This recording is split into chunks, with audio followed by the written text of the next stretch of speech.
নমস্কার বন্ধুরা, আমি এআর অ্যান্ড আপনারা দেখছেন জব কেরিয়ার ইউটিউব চ্যানেল। তো আজকের এই ভিডিওটিতে আমি ইন্ডিয়ান নেভির তরফ থেকে একটি রিক্রুটমেন্ট বেরিয়েছে সেই বিষয়ে আজকে আপনাদেরকে বলবো। তো ভিডিওটি শুরু করার আগে আপনাদের একটি কথাই বলবো যে যারা আমার চ্যানেলে নতুন এখনও পর্যন্ত বা নতুন ভিউয়ার্স তাদেরকে আমি রিকোয়েস্ট করব যে জব কেরিয়ার ইউটিউব চ্যানেলটিকে তারা সাবস্ক্রাইব করে রাখুক, কারণ এই ধরনের চাকরির বিজ্ঞপ্তি এই চ্যানেলের ওপর আপনারা দেখতে পাবেন। তো ভিডিওটি দেরি না করে শুরু করা যাক। দেখুন, ইন্ডিয়ান নেভি যেটা একটি ভারতীয় সরকারের একটি ডিপার্টমেন্ট, সেখান থেকে একটি রিক্রুটমেন্ট বেরিয়েছে যে অগ্নিবীর SSR 2024 ব্যাচের জন্য। এলিজিবিলিটি ক্রাইটেরিয়া, এজ লিমিট কি, কোয়ালিফিকেশান কি প্রয়োজন সবই বলবো। তো ভিডিওটা একটু মনোযোগ সহকারে দেখুন এখানে শুধুমাত্র যারা আনম্যারিড মেল ক্যান্ডিডেট, যারা অবিবাহিত পুরুষ বা অবিবাহিত মহিলা, সেই সমস্ত ক্যান্ডিডেটরাই কিন্তু এই ইন্ডিয়ান নেভির অগ্নিবীর ফর্ম ফিল আপটি করতে পারবে। এরপর বলবো যে এডুকেশনাল কোয়ালিফিকেশান কী আছে। দেখুন এখানে কোয়ালিফিকেশান যেটা বলা হয়েছে যে 10+2 অর্থাৎ উচ্চ মাধ্যমিক পাস করে থাকতে হবে। তার সাথে সাবজেক্ট কম্বিনেশান যেটা উচ্চ মাধ্যমিকে ছিল সেটা হচ্ছে ম্যাথামেটিক্স ও ফিজিক্স থাকতে হবে এবং 50% মার্কস নিয়ে পাস করে থাকতে হবে। উচ্চ মাধ্যমিক পাস ছাড়াও যারা ডিপ্লোমা কোর্স, যেটা ইঞ্জিনিয়ারিংয়ে যারা ডিপ্লোমা ইঞ্জিনিয়ারিং করে থাকে, মেকানিক্যাল হোক, ইলেকট্রিক্যাল হোক, অটোমোবাইলস বা কম্পিউটার সায়েন্স বা ইনস্ট্রুমেন্টাল টেকনোলজি বা ইনফরমেশান টেকনোলজি, এই সমস্ত স্ট্রিমেও যদি তারা উচ্চ মাধ্যমিকের সমকক্ষ জাতীয় কোনো সার্টিফিকেট পাস করে থাকে 50% মার্কসের সাথে, তারা কিন্তু এলিজিবল এই ফর্মটি অ্যাপ্লাই করার জন্য। অথবা 2 বছরের যে ভোকেশনাল ট্রেনিং বা নন ভোকেশনাল সাবজেক্ট যেমন ফিজিক্স, ম্যাথামেটিক্স থাকে, সেন্ট্রাল বা স্টেট গভর্নমেন্টের আন্ডারে যে ভোকেশনাল ট্রেনিং, তাতেও যদি 50% মার্কস নিয়ে পাস করে থাকে তাহলেও কিন্তু সে এই ফর্মটি ফিল আপ করতে পারবে। এখানে আরেকটি যেটা নোটের কথা বলা হয়েছে যে candidate who have appeared in class 12 board exam and are awaiting declaration of result, অর্থাৎ যারা উচ্চ মাধ্যমিক পাসে যারা এবছর বসেছে এবং এখনও পর্যন্ত তাদের রেজাল্ট বেরো হয়নি, তারা কিন্তু এই ফর্ম ফিল আপের জন্য আবেদন করতে পারবে না। তবে আমি আশা করছি এই ফর্মটি শেষ হওয়ার আগেই কিন্তু উচ্চ মাধ্যমিকের রেজাল্ট বেরিয়ে যাবে, যেহেতু উচ্চ মাধ্যমিকের ডেট ঘোষণার একটা তারিখ বলে দিয়েছে। তো যাই হোক, এরপরে আমি যেটা বলবো যে এই ফর্মটি আবেদন করার জন্য যেটা এজ লিমিট বলা হয়েছে, যেটা হচ্ছে 1 নভেম্বর 2003 থেকে 30 এপ্রিল 2007 মধ্যে যারা জন্মগ্রহণ করেছে, অর্থাৎ 17.5 থেকে 21 বছরের মধ্যে যারা ক্যান্ডিডেট, তারা কিন্তু এই ফর্মটি আবেদন করতে পারবেন। ঠিক আছে, অর্থাৎ 17.5 থেকে 21 বছর হলে এই ফর্মটা আবেদন করতে পারবে।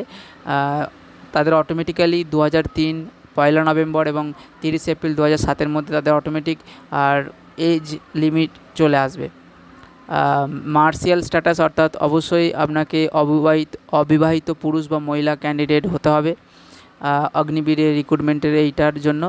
টার্মস অ্যান্ড কন্ডিশান যেটা বলা হয়েছে, এই পোস্টের চাকরিটা মিনিমাম 4 বছরের থাকবে, যেটা এখানে লেখা আছে for a period of 4 years. ঠিক আছে, লিভ অর্থাৎ ছুটি, যেটা চাকরি পাওয়ার পর যেটা ছুটি থাকে 30 দিন পার বছরে আপনি কিন্তু ছুটির জন্য আবেদন করতে পারেন। আপনাকে পে অ্যালাউন্সেস অর্থাৎ স্যালারি যেটা থাকছে 30,000 পার মান্থ ফিক্সড, এইটা আপনার প্রতি বছর পাবেন, তার সাথে ইনক্রিমেন্ট হবে। সেকেন্ড ইয়ারে যেটা দেখতে পাচ্ছেন 3,000 টাকা অর্থাৎ 33,000 টাকা, তৃতীয় বছরে 36,500 টাকা এবং চতুর্থ বছরে 40,000 টাকা পর্যন্ত আপনার স্যালারি ইনক্রিমেন্ট হবে।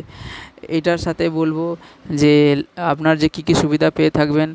দেখুন, এটা পেনশন স্কিমের মধ্যে আসছে না, তবে লাইফ ইন্স্যুরেন্স অনেকটা কভার করছে। ডেথ কম্পেনসেশান পাবেন 44 লাখ টাকা পর্যন্ত, আর ডিসএবিলিটি কম্পেনসেশানও পাচ্ছেন। আচ্ছা, এরপর বলবো যে আরও অন্যান্য যে সমস্ত এলিজিবিলিটি রয়েছে, যেমন মেডিকেল স্ট্যান্ডার্ড কিন্তু আপনার পরীক্ষা হবে, শারীরিক পরীক্ষা বা ফিজিক্যাল এক্সাম হবে, তার মাধ্যমে কিন্তু আপনার স্ট্যান্ডার্ডটা জেনে নেওয়া হবে যে আপনার শারীরিক সক্ষমতা কতটা। মিনিমাম যেটা হাইট রয়েছে অর্থাৎ উচ্চতা যেটা রয়েছে 157 সেন্টিমিটার। আমি আপনাদেরকে জানাবো যে 160 সেন্টিমিটার মানে 5 ফুট 3 ইঞ্চ, অর্থাৎ 5 ফুট 3 ইঞ্চের নিচে হলেও কিন্তু আপনি এলিজেবল হয়ে যাবেন মেল এবং ফিমেল ক্যান্ডিডেটদের ক্ষেত্রেও। আচ্ছা, ভিজুয়াল স্ট্যান্ডার্ড যেটা রয়েছে 6/12 6/12 আনকারেক্ট ভিশন, এবং কারেক্টেড ভিশন আছে 6/6 অ্যান্ড 6/6। কালার পারসেপশান আছে 2। ট্রেনিং আপনার এই পরীক্ষার মাধ্যমে যারা সিলেকশান ক্যান্ডিডেট হবে তাদের ট্রেনিং নভেম্বর 2024 থেকে কিন্তু স্টার্ট হয়ে যাবে। কোথায় ট্রেনিংটি হবে? INS চিল্কা, উড়িষ্যাতে হবে। ঠিক আছে, এরপর বলবো আরও অন্যান্য যে সমস্ত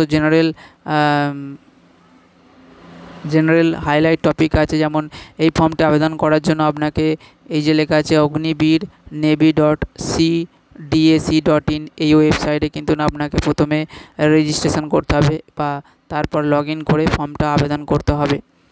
আপনার যে অ্যাডমিট কার্ড পরীক্ষার জন্য যারা আবেদন করবেন তাদের কিন্তু আপনার বাই ইমেল মাধ্যমে পাঠিয়ে দেওয়া হবে। কোনো রকম স্পিড পোস্টের মাধ্যমে কিন্তু আপনাকে জানানো হবে না, অর্থাৎ যে ইমেল আইডিটা বা মোবাইল নাম্বারটা আপনি ফর্ম ফিল আপের সময় দিয়েছিলেন সেই নাম্বারটা কিন্তু যেন ভ্যালিড থাকে। এরপর বলবো অরিজিনাল ডকুমেন্ট ফর্ম ফিল আপের সময় এটা লাগছে, অরিজিনাল সার্টিফিকেট, মার্কশিট, ডমিসাইল, স্থায়ী বাসিন্দা সার্টিফিকেট, NCC সার্টিফিকেট, এগুলো কিন্তু সবই আপলোড করতে হবে।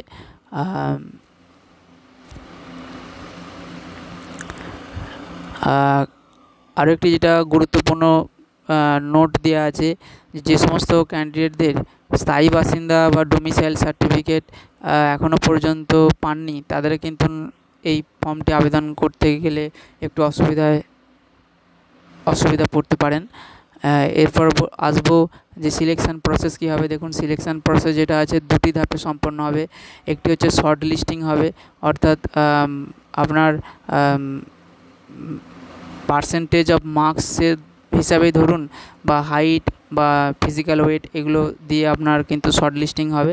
তারপর স্টেজ 2তে আপনার ফিজিক্যাল মেজারমেন্ট টেস্ট হবে, অর্থাৎ শারীরিক উচ্চতা মাপজোক এটা পরীক্ষা করা হবে, এবং তার সাথে রিটেন এক্সাম হবে, এবং তারপর মেডিকেল এক্সামিনেশান হওয়ার পরে কিন্তু আপনার সিলেকশানটা কমপ্লিট হবে। এরপর বলবো যে এই শর্ট লিস্টিং যেটা বলছিলাম যে প্রসেসটা হলো আপনার এইচএসে যে মার্কস পেয়েছেন তার ভিত্তিতে কিন্তু ওটা সিলেকশান হবে। এইচএসে যত পার্সেন্ট মার্কস পেয়েছেন, ধরুন আপনি পেয়েছেন 50% বা অন্য একজন পেয়েছে 52%, কিন্তু 52% ব্যক্তিটাকেই কিন্তু নাম্বার যে পেয়েছে তাকে কিন্তু আগে সিলেকশান করা হবে। তো এই রকম ভিত্তিতে শর্ট লিস্টিং হবে। আর এরপর বলবো যে এন্ট্রান্স টেস্ট যেটা রয়েছে, যে রিটেন এক্সামিনেশানটা, এটা হলো 100টি কোশ্চেন থাকবে, প্রতিটি কোশ্চেনের মান 1 নম্বর করে। কোশ্চেন পেপারটা ইংলিশ এবং হিন্দিতেই থাকবে। মাল্টিপল চয়েস কোশ্চেন থাকবে। কোশ্চেন পেপারে কী থাকবে? ইংলিশ থাকবে, সায়েন্স থাকবে, ম্যাথামেটিক্স থাকবে অর্থাৎ ইংরাজি, বিজ্ঞান, অঙ্ক, আর জেনারেল অ্যাওয়ারনেস অর্থাৎ কারেন্ট অ্যাফেয়ার্স। সিলেবাসটা কী রাখবে? সিলেবাসটা আছে আপনার 10+2, আপনি যে 11-12 যে সিলেবাসে পড়েছেন সেই সিলেবাস অনুযায়ী আসবে কোয়েশ্চেন। পরীক্ষার সময়সীমা হলো 1 ঘন্টার, যেটা আপনারা দেখতেই পাচ্ছেন। Duration of examination will be 1 hour। সমস্ত ক্যান্ডিডেটদের কিন্তু প্রতিটি ধাপে কিন্তু পাস করতে হবে। কোনো একটি ধাপে যদি পাস না করতে পারে তাকে কিন্তু সিলেকশান করা হবে না। ভুল উত্তর দেওয়ার জন্য কিন্তু 1/4 হিসাবে আপনার নাম্বার কাটা যাবে। আচ্ছা, এরপর বলবো যে ফর্ম ফিল আপের আবেদন চার্জ কত রয়েছে।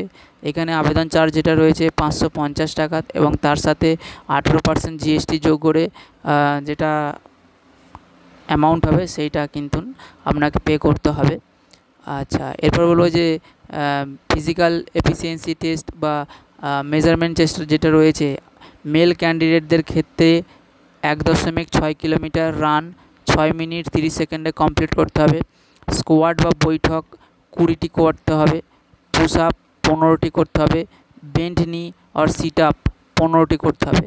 ফিমেল ক্যান্ডিডেটদের ক্ষেত্রে 1.5 কিলোমিটার 1.6 কিলোমিটার রান 8 মিনিটে করতে হবে। স্কোয়াড বা বৈঠক 15টি করতে হবে। পুশ আপ 10টি করতে হবে। বেন্ড বা নি আর সিট আপ 10টি করতে হবে। এরপর আসবো যে রিক্রুটমেন্ট অফ মেডিকেল এক্সামিনেশান যেটা রয়েছে, যে মেডিকেলে যদি আনফিট হয় তাকে কিন্তু আনফিট হিসেবে ঘোষণা করা হবে এবং কোনো রকম কম্প্রোমাইজ না করেই তাকে কিন্তু সিলেকশান থেকে বাদ দেওয়া হবে। আচ্ছা, মেরিট লিস্ট আপনার এই অগ্নিবীর navy.cdac.in এই ওয়েবসাইটে কিন্তু আপনি দেখতে পাবেন সমস্ত আপডেট এই চাকরির বিষয়ে। আচ্ছা, candidate without verified police verification report and report with adverse comment will not be eligible for enforcement. আচ্ছা,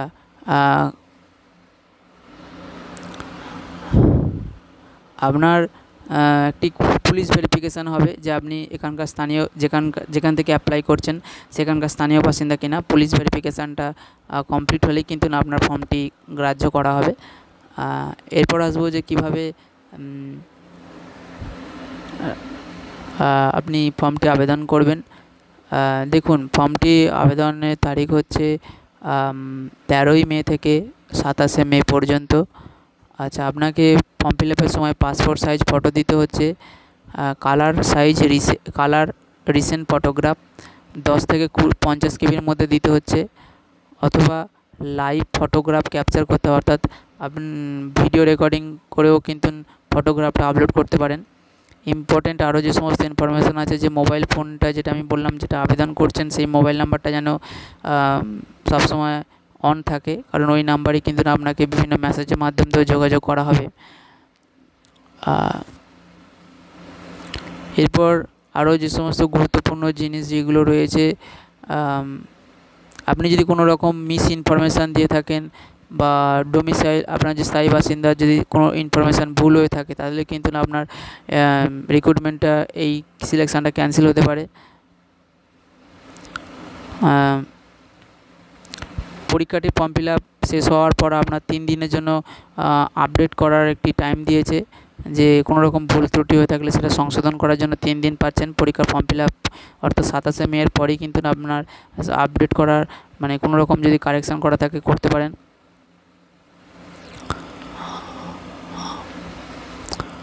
ওকে, আজকের ভিডিওটি আপনি সম্পূর্ণ রিসেন্ট যে ইন্ডিয়ান নেভির অগ্নিবীর SSR এর রিক্রুটমেন্ট এর নোটিশ আগে যেটা বেরিয়েছিল সেইটার বিষয়ে আমি বললাম।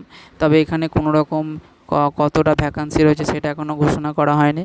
তো নতুনভাবেও যদি কোনো এই রিক্রুটমেন্টের